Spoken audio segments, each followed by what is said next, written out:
大家好，我是扫地僧。这世界究竟赚一个人的钱比较容易，还是赚1000个人的钱比较容易呢？如果你能够悟到这个问题，毫不夸张的讲，你的财富和人生将会瞬间的起飞。大部分的人都会认为一个人的钱比较好赚，所以他们就选择去上班打工，去赚老板一个人的钱。但你想过吗？你赚我们老板的钱，你首先要经过我们面试的筛选，然后要起早贪黑的为我们卖命，最重要的就是受我们的气。这些打工的普通薪水呢，甚至不够他们养家糊口，更不够买车买房。而为什么无论是政治家、企业家还是资本家，我们都可以这么轻松的站在金字塔的顶部呢？因为我们都是踩在无数人的肩膀上去的。换句话说，你让我单对单的去赚一个人的钱，我不会。这些都是我们下面销售员和业务员干的事。但如果你让我们去圈一大部分人的钱，我们反而会觉得很容易。为什么？有一本心理学的书，大家都把它用来分析政治，但对于我来说，它就是一本比所有营销书籍更实用的书，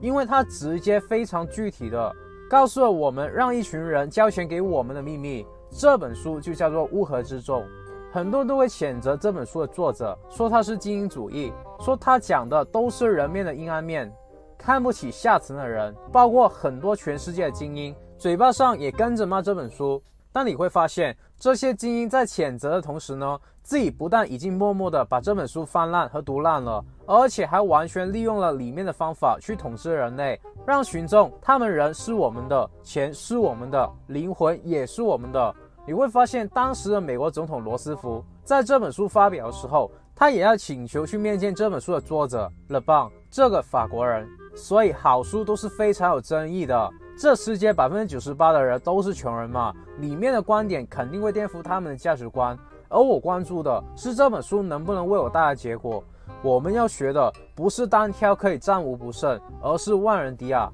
一个对1万、10万，甚至是100万人啊。你把所有的资源投在一个人的身上，他未必会买单。但如果我的资源分散在100万人身上，结果只有1万人买单，我们都可以轻松的成为1000万以上的富翁，甚至是伟大的政治人物。所以今天这部影片有点逆反人性，因为我会告诉你统治人的方法，可能需要听几遍才能释怀。但相信我，当你脱离了群众，脱离了羊群，无论是财富、名誉，甚至是权力，都会升级般的提升几个层次。所以建议点赞，这样就可以在播放列表里面找回这部影片。而这个频道是赚片的老板、企业家、有钱人的。如果你不想错过这些资讯，你可以考虑订阅我的频道，然后打小铃铛。首先，其他人不敢讲，但我现在就告诉你如何走进金字塔上层。其实只需要学一件事就 OK 了，其他的学不学都无所谓。这件事呢，就是控制一大群人的思想，把我们的理念放进他们的脑袋。注意，不是控制一个人的思想，而是一大群人。为什么？以前农耕时代，我们每个人都生活在一个小村庄、小城市里面，所以我们的邻居就是我们最相关的人。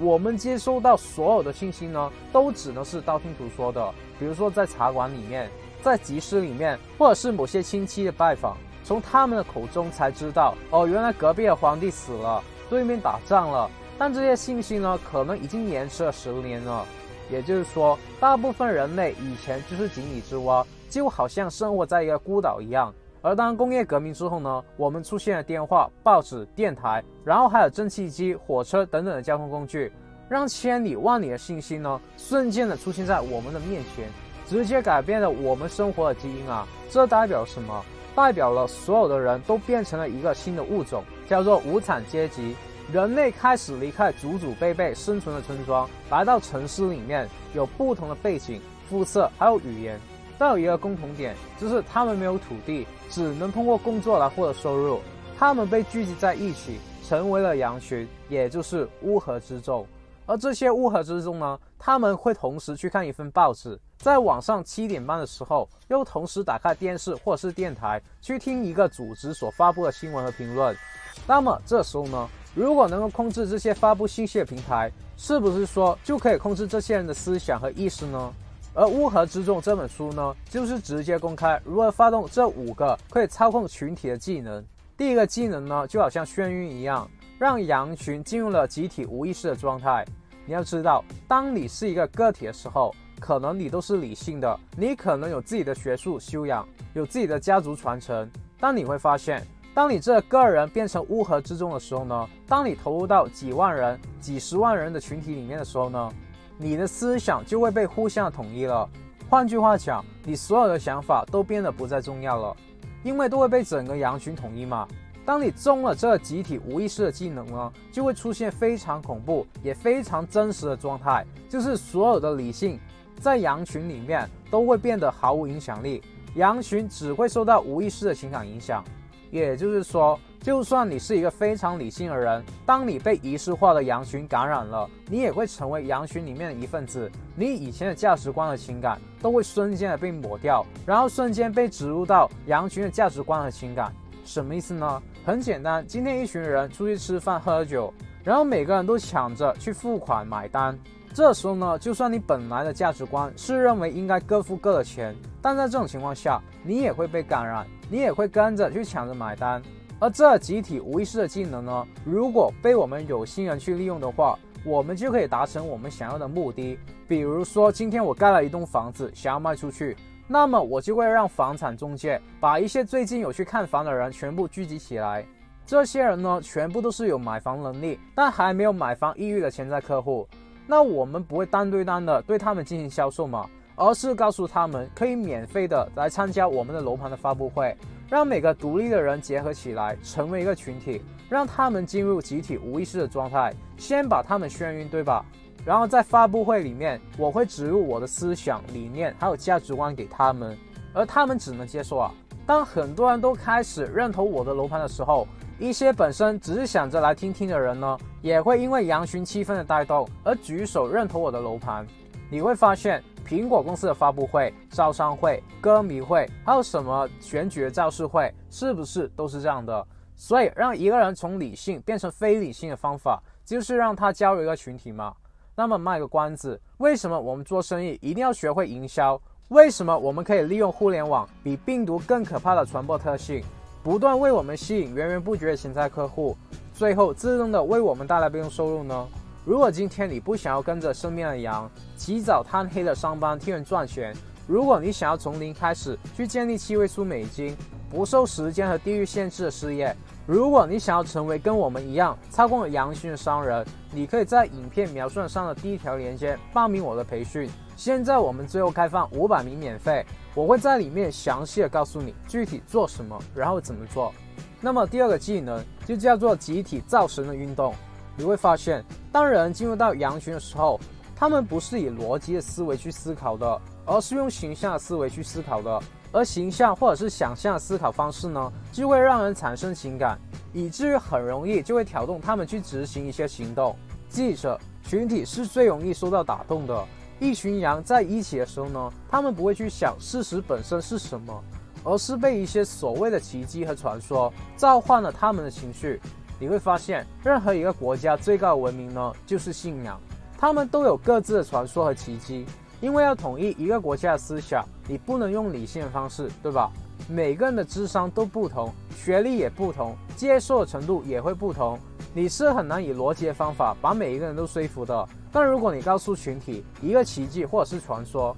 就好像 Marvel 和 DC 的电影一样，里面的内容呢都是虚构的，但人类一旦进入了羊群的状态之后呢，就会把这些传说的画面印在脑海里面，而金字塔上层的人呢，就会通过这些电影啊，把他们想要传达的信息无意识的植入到羊群心里面，然后成为这些羊群心中的英雄。你看 Elon Musk 是钢铁侠的原型，对吧？你会发现 Elon Musk 旗下的公司包括 Tesla 这些年都没有花过什么钱去打广告宣传他们的产品和服务的。你想想看，一家可以让 Elon Musk 成为世界首富的公司，他们的产业和市值有多大？就算一家普通的餐厅，你都要找几个人去派发传单，对吧？但 Tesla 没有啊，因为 Elon Musk 早就透过社交媒体还有其他你会接触到信息的地方，把自己塑造成一个英雄，一个神。他把自己过去的经历塑造成一个奇迹，从而为自己立一个人设，什么发明狂魔啊，工作狂魔，然后告诉你他可以带你上火星，甚至有些人会相信他来自未来。而这些奇迹到底是怎么发生的，在群体里面的人呢，往往都不会去深究的，因为他跟你没有关系嘛，你只会觉得这个好厉害。这个就是集体无意识的造神运动。我有一个哲学教授的朋友，有一次他去中东，他看见几万人在一个广场里面高高的抬着一个棺材，然后在游街。在游街过程里面呢，每个人的表情都非常的严肃，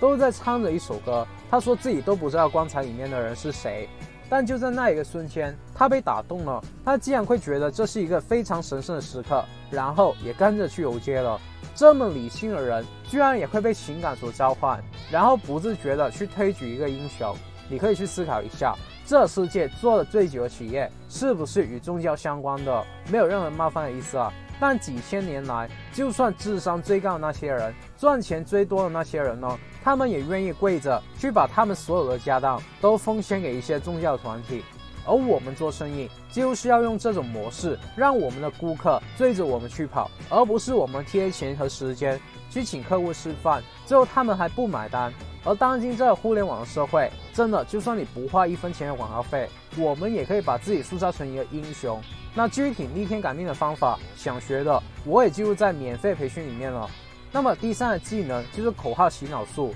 口号大于一切的议论。你要让群众相信你，把你奉为英雄、偶像和神，你就要用形象的方式去挑动他们的情绪。而如果你想让群众有下一步，就是执行你的话和命令，让他们去替我们做一些事情的话，我们更要把一些高深的理论和观念去简化，这样群众才能够接受啊。你看，我们有时候参加一些宗教仪式，参加一些政治的活动，很少有人会2个小时的长篇大论的跟你说他们政治的主张，他们行动的纲领。当几万人聚集在一起的时候，谁有耐心去听你讲2个小时的演说呢？那怎么才能够统一羊群的思想呢？怎么才能够规范羊群的行为呢？让他们一起去完成我们的目标呢？最好的办法就是把那些非常高深的需要逻辑解释的理论简化成一个口号，简化为一首歌啊。大家听完而唱完这首歌以后呢，3分半钟就知道是怎么回事了。所以歌手为什么可以成为偶像？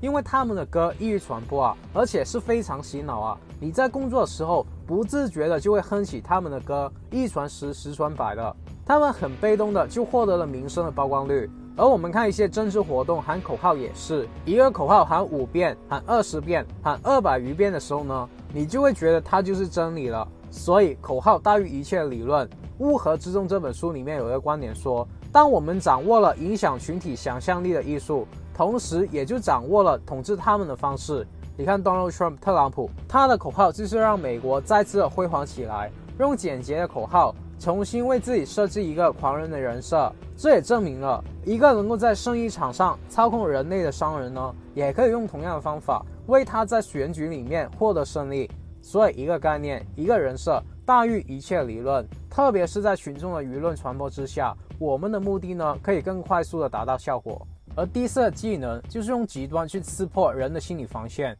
有无数的政治家也在默默的利用这个技能去操控羊群啊。乌合之众这本书说，人只要进入了一个群体，他们就会夸大自己的感情。所以如果这个时候我们能够用极端的感情去打动他们，那么他们的整个人呢就会被收归我们所有了。这本书的作者希望我们这些演说家精英必须要出言不逊，信誓旦旦，不断的重复，绝对不能用说理的方式去证明任何事情。因为在一个群体的环境下，集体是无意识的。羊群他们需要的是什么？需要的是极端化的情感。大家要知道，张学友和刘德华有很多粉丝，对吧？但你会发现，华仔的粉丝呢，感觉上会比学友的更加疯狂。为什么？如果大家有看过学友的演唱会，他就是非常敬业的，一直唱，一直唱，把他最好的歌声都送给他的粉丝。每个粉丝都会觉得听他的演唱会可以超出门票价格。而华仔的演唱会，你会发现他一上来就不是唱歌的，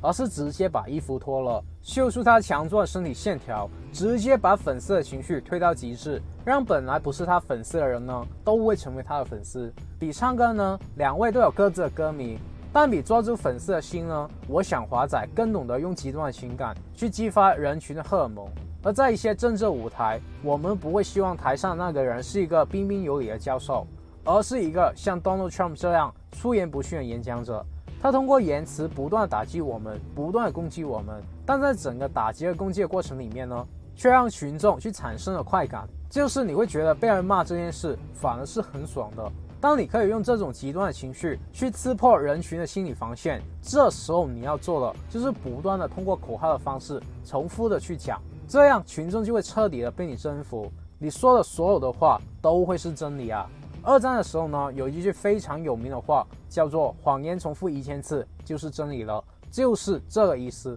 而第5个技能就是大招，把一个人的经脉逆袭，让一个就算很温和的人也可以为你去做一些非常极端的事情。在羊群里面，其实暴徒和英雄是一体两面的。我们有的时候会看见一些新闻，一个恐怖的分子，一个杀人犯杀了人，做了一些非常极端的事情，然后当这媒体的记者去访问他的家庭和社区的时候呢，他身边所有的人都会感觉到非常的惊讶，觉得不可能啊，这个人非常的腼腆和安静，他在社区里面跟其他人的关系呢都是非常友好的啊，怎么可能是恐怖分子呢？也就是说，当一个人本来是独立个体的时候呢，他可以是一个非常循规蹈矩的人，但是当他收到一些组织的信息，然后加入到一个群体的时候呢，他也可以杀人放火，无恶不作。就算是一个非常理性的人，也会做出一些极度崇高、愿意献身去牺牲，而且不计名利的举动。为什么？大家都看过007的电影，为什么一个特务、一个军人可以在战场上主动的牺牲自己呢？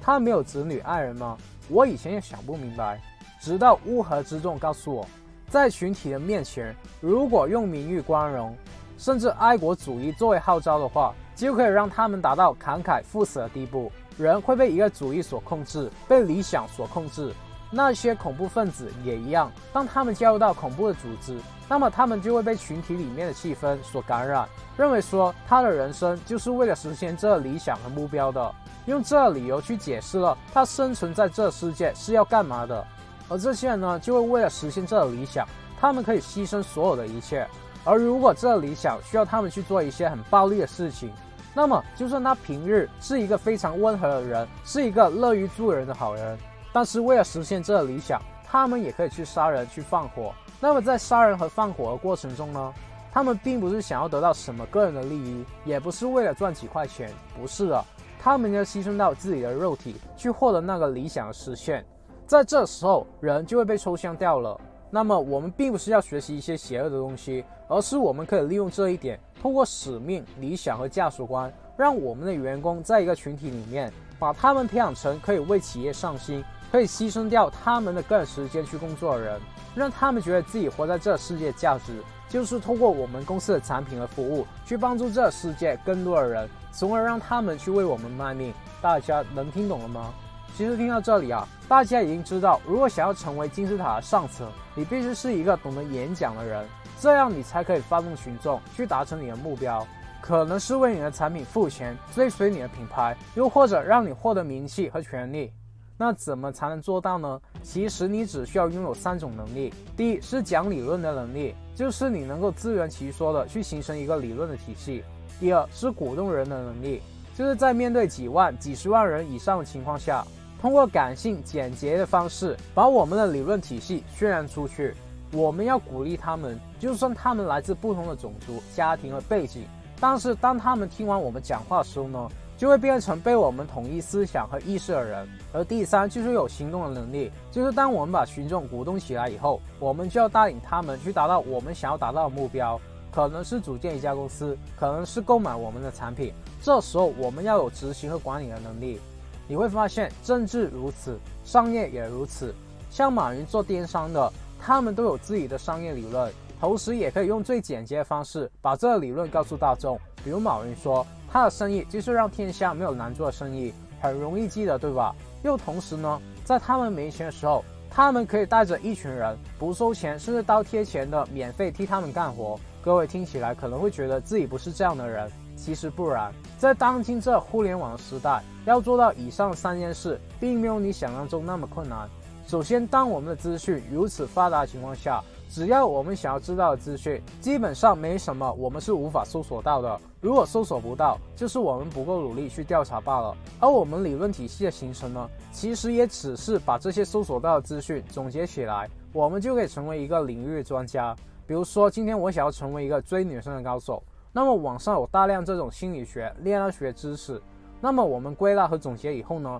透过实践获得经验和心得，这样就会形成属于我们自己关于追女生的理论体系。而第二，我们并不需要站在几万人面前去演讲，在当今互联网的世界，我们只需要把我们想要讲的拍成一部影片，然后上传到 YouTube， 就有机会可以吸引到几百万人观看。而整个过程呢，不但可以对着稿子念，不但可以无限 NG， 在我们旅行的时候，我们都可以没有成本的做这件事。而第三，网络事业基本上只需要你一个人去执行，而赚到的所有钱都是你的收入，因为一开始没有成本嘛，也不需要启用资金，不需要去囤货、租场地等等。我们做起来以后，才慢慢的去招聘员工，慢慢的去学习管理一群人，也不会有任何问题的。当然，我们赚的不可能只是 YouTube 广告费，而是做起自己的生意，吸引潜在的客户，然后创造7位数的被动收入。这里面需要的是你拥有营销创业系统。那么以上这些呢，如果你相信我会教你，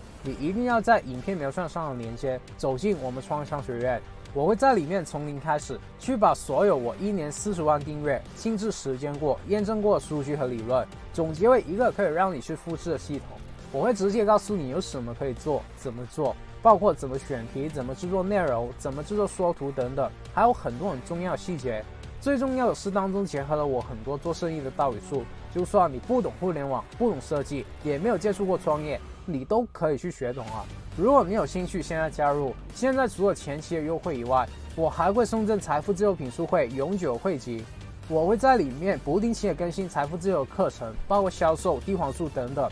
我们团队还会为你解读100本书的精华。最重要的是，我们拥有一个强大的 Facebook 精英群组，里面有几千人互相抱团，互相交流赚钱的第一手资讯，互相认识。那么，如果你真的想要改变命运，想要跟着我们永久的去学习互联网创业，真的一定要把握我们前期的优惠，因为我们很快就要取消了。所以，想要成为金字塔上层的人，如果听不懂前面说的，其实也很简单，就是把你身边的人都会做的事情反过来做就 OK 了。这本书被认为是提倡精英主义，其实也没有什么大不了的，人都有自己的选择嘛。你不想要当精英，就继续当群众也 OK 啊。而我自己呢，就想当他们的同路人，所以当我看完这本书的时候，我是极度不信任群众的。这世界有很多很复杂的问题，然后都交给了群众去评理、去投票的话，那么对我们来说，这是一件很不靠谱的事情。因为这件事情的本身所呈现出来的结果呢，就是一个假象。